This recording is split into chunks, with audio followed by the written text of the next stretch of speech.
ভালোবাসা কি সবসময় বলা যায়, নাকি কিছু ভালোবাসা নীরব থাকলেই সবচেয়ে গভীর হয়? গ্রামের শেষ মাথায় একটা কাঁচা রাস্তার পাশে দাঁড়িয়েছিল শফিক।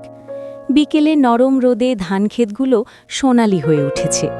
সেই পথ দিয়েই প্রতিদিন হেঁটে যেত সে, একজনকেই দেখার আশায়। সোনালি।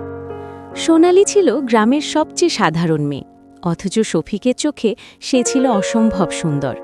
তার হাসিটা ছিল ভোরের আলোর মতো, চুপচাপ এসে মনটা ভরে দিত।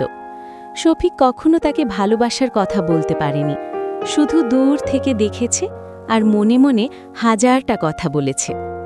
প্রতিদিন বিকেলে সোনালি স্কুল থেকে ফেরার সময় শফিক চায়ের দোকানে বসে থাকত। চা ঠান্ডা হয়ে যেত, কিন্তু চোখ সরত না। সোনালি তাকালে শফিক চোখ নামিয়ে নিত, ভয়ে নয়, লাজে। একদিন হঠাৎ বৃষ্টি নামল, ঝুমঝুম শব্দে গ্রামটা ভিজে গেল। সোনালি রাস্তার মাঝে দাঁড়িয়ে পড়ল, ছাতা নেই। শফিক আর অপেক্ষা করতে পারল না, দৌড়ে গিয়ে নিজের ছাতাটা এগিয়ে দিল। তুমি ভিজবে? সোনালি হেসে বলল। শফিক মাথা নেড়ে বলল, আমি পারব, তুমি যাও। এই ছোট্ট মুহূর্তটাই বদলে দিল সবকিছু। সেদিন থেকে দুজন একসাথে হাঁটত, কথা কম, অনুভূতি বেশি। সন্ধ্যার আকাশ, বৃষ্টির গন্ধ, ধানক্ষেতের নীরবতা সব মিলিয়ে ভালোবাসা ধীরে ধীরে শক্ত হচ্ছিল। কিন্তু গ্রামের প্রেম কি সহজ হয়?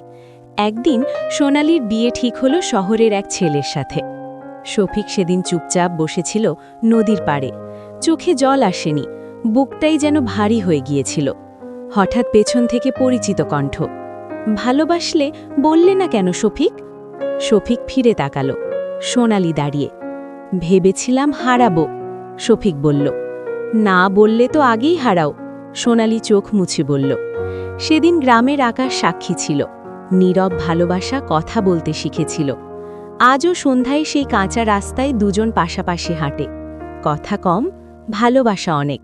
কারণ কিছু প্রেম চিৎকার করে না, চুপচাপ থেকেও সারা জীবন থেকে যায়।